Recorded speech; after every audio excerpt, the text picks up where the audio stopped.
स्वागत है आपका लर्नर्स अम्ब्रेला में। दोस्तों, आज हम शुरू करने जा रहे हैं लाइट का दूसरा टॉपिक यानी कि रिफ्रैक्शन ऑफ लाइट। मैंने रिफ्लेक्शन ऑफ लाइट के सारे पार्ट्स कवर कर लिए हैं और एक सेपरेट प्लेलिस्ट में वो आप हमारे चैनल में जाकर देख सकते हो। तो आइए शुरुआत करते हैं रिफ्रैक्शन ऑफ लाइट की।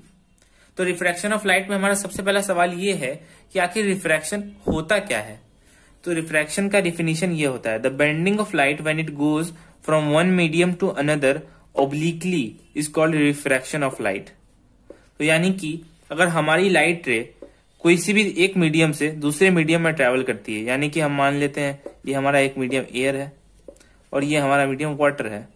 तो अगर हमारी लाइट रे एक मीडियम से दूसरे मीडियम में ट्रेवल करती है, यानी कि इस तरह से, पर ओब्लिकली मतलब होता है एक एंगल बनाते हुए किसी एंगल पे। तो ये इसको हम एक एंगल कह सकते हैं, थीटा। इसको हम थीटा एंगल से रिप्रेजेंट कर सकते हैं। तो नॉर्मल, जैसा कि हम जानते हैं, मैंने रिफ्लेक्शन ऑफ लाइट में आपको बताया था कि किसी भी सरफेस पर जो परपेंडिकुलर लाइन होती है उसे हम नॉर्मल कहते हैं। तो नॉर्मल से जो एंगल बनता है उसे हम ऑब्लिक एंगल कहते हैं। इसे हम एंगल कहेंगे। ऑब्लिकली मतलब किसी भी एक एंगल पे अगर लाइट रे हमारे सरफेस पर पड़ती है तो वो बेंड हो जाती है। इस केस में वो नॉर्मल की तरफ बेंड होती है, किसी केस में वो नॉर्मल के दूर बेंड हो जाएगी। तो इस तरह से लाइट रे जब भी किसी एक मीडियम से दूसरे मीडियम में ट्रेवल करती है, चाहे वो एयर हो उससे वाटर में जा रही हो, चाहे एयर से ग्लास में जा रही हो, चाहे वो वाटर से वापस एयर में जा रही हो, किसी भी दो मीडियम के बीच में रिफ्रैक्शन का फेनोमेनन हमें देखने को मिलता है। हमारा दूसरा पॉइंट ये है कि the refraction of light takes place at the boundary between the two media.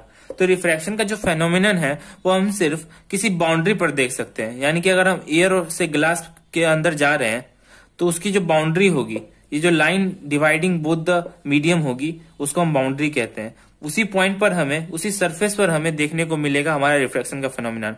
ना किसी मीडियम के अंदर ना किसी मीडियम के बाहर, सिर्फ उस सरफेस पर जो कि बाउंड्री कहलाती है, ये बाउंड्री पॉइंट पर हमें सिर्फ देखने को मिलेगा रिफ्रैक्शन। तो आइए देखते हैं दोस्तों कि रिफ्रैक्शन आखिर होता क्यों है और इसका एक्सप्लेनेशन क्या है कि वो कैसे होता है। तो जैसा कि हम जानते हैं दोस्तों, लाइट की सबसे ज्यादा स्पीड हमें वैक्यूम में देखने को मिलती है। वैक्यूम में लाइट की स्पीड होती है 3 लाख किलोमीटर पर सेकेंड, यानी कि 3 × 10⁸ मीटर पर सेकेंड। इतनी स्पीड होती है हमारी लाइट की वैक्यूम में। और जैसे जैसे लाइट अपना मीडियम चेंज करती है, यानी कि अगर लाइट वैक्यूम से एयर में जाती है या फिर एयर से ग्लास में जाती है, तो लाइट की स्पीड डिफरेंट होती है। एयर में डिफरेंट स्पीड होती है, ग्लास में डिफरेंट स्पीड होती है, वाटर में डिफरेंट स्पीड होती है। तो मीडियम वाइज हमारी लाइट की स्पीड चेंज होती रहती है। तो इसी का वजह से हमें रिफ्रैक्शन का फेनोमेनन देखने को मिलता है। The refraction of light happens due to the change in speed of light going from one medium to another, जो कि अभी हमने डिस्कस किया।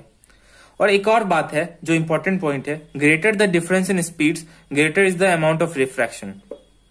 तो जितनी ज्यादा स्पीड में डिफरेंस होगी उतनी ज्यादा हमें रिफ्रैक्शन देखने को मिलेगी, यानी कि हमें बेंडिंग ऑफ लाइट देखने को मिलेगी उतनी ज्यादा। जैसे कि वैक्यूम और एयर के बीच में लाइट का डिफरेंस जो होता है स्पीड में, वो ज्यादा नहीं होता है, जबकि एयर से ग्लास में ज्यादा स्पीड का डिफरेंस होता है, तो हमें ज्यादा बेंडिंग देखने को मिलेगी लाइट की।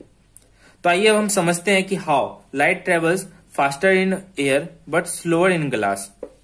तो लाइट का हम जानते हैं कि ये, अगर इस मीडियम को हम एयर मान लेते हैं और ये मीडियम अगर ग्लास है, ये यहाँ पे ज्यादा स्पीड होती है हमारी 3 × 10⁸ मीटर पर सेकेंड होती है अप्रोक्सीमेटली, ऐसा एग्जैक्ट नहीं होती है, और ग्लास में इससे थोड़ी कम स्पीड होती है। अब जैसा कि आप जानते होंगे कि लाइट कभी भी एक रे के रूप में ट्रेवल नहीं करती है। मैंने भी अपने रिफ्लेक्शन ऑफ लाइट के टॉपिक में बताया था आपको कि लाइट हमेशा एक बीम ऑफ लाइट यानी कि पैरेलल रेज ऑफ लाइट के रूप में ट्रेवल करती है, पैरेलल रेज के रूप में ट्रेवल करती है, जिसको कि हम बीम ऑफ लाइट कहते हैं।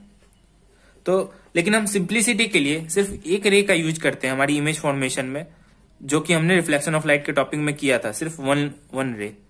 और हम आगे भी करते रहेंगे, यानी कि जब हम लेंस का इमेज फॉर्मेशन बनाएंगे तो उसमें भी हम सिर्फ एक रे का ही यूज करेंगे। लेकिन जब हमें कुछ एक्सप्लेन करना होता है, जैसे कि यहाँ रिफ्रैक्शन का फेनोमेनन हमें एक्सप्लेन करना है, तो उसके लिए हमें लाइट बीम की जरूरत पड़ती है। तो आइए देखते हैं कैसे। तो ये रही हमारी लाइट बीम, जो कि पहले एयर में ट्रेवल कर रही होती है और उसके बाद वो ग्लास में एंटर करती है। हम देख सकते हैं कि हमारी लाइट बीम का जब ये हिस्सा एयर से ग्लास में एंटर करता है तो उसकी स्पीड यहाँ पर स्लो हो जाती है। हमारी लाइट बीम का ये वाला पार्ट अभी भी एयर के अंदर है, यानी कि उसकी स्पीड अभी भी ज्यादा है। तो हम जैसा कि जानते हैं डिस्टेंस होता है, distance equal to speed into time.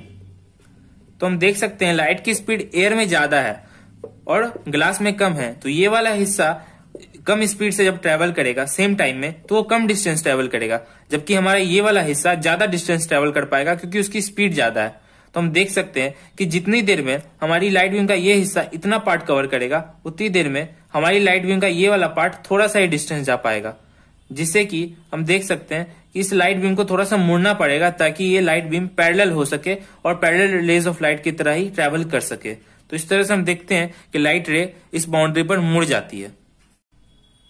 अब जब हमारी लाइट रे ग्लास से वापस एयर में एंटर कर रही होती है तो हम देखेंगे कि आखिर रिफ्रैक्शन होता है या नहीं होता है। तो हम ये देखते हैं कि लाइट की जो ये हिस्सा होता है लाइट बीम का, वो वाला पहले बाहर निकल जाता है हमारे ग्लास से। तो अगर पहले बाहर निकल जाता है तो उसकी स्पीड ज्यादा हो जाती है, यानी कि एयर में लाइट बीम की स्पीड ज्यादा होती है तो वो ज्यादा डिस्टेंस ट्रेवल करेगा, जबकि ये हिस्सा अभी भी ग्लास के अंदर ही है तो वो कम डिस्टेंस ट्रेवल कर पाएगा, जिसकी वजह से हमारी लाइट बीम को वापस से मुड़ना पड़ेगा ताकि कि हमारी सारी लाइट रेज पैरेलल रह सकें इस तरह से। तो हमारी लाइट बीम को पैरेलल रहने के लिए हमें लाइट बीम को वापस से बेंड करना पड़ेगा और इस बार वो हमारे नॉर्मल से दूर बेंड हो रही है, जबकि इस केस में हमारी लाइट रे नॉर्मल की तरफ बेंड हो रही थी। तो इस केस में हम देख रहे हैं कि यहां भी रिफ्रैक्शन हो रहा है, बल्कि दूसरी साइड में हो रहा है। तो ये था दोस्तों हमारे रिफ्रैक्शन का एक्सप्लेनेशन। आशा करता हूं आपको ये वीडियो पसंद आया होगा। अगर आपको ये वीडियो पसंद आया तो इस वीडियो को लाइक करें और हमारे चैनल को जरूर से जरूर सब्सक्राइब करें।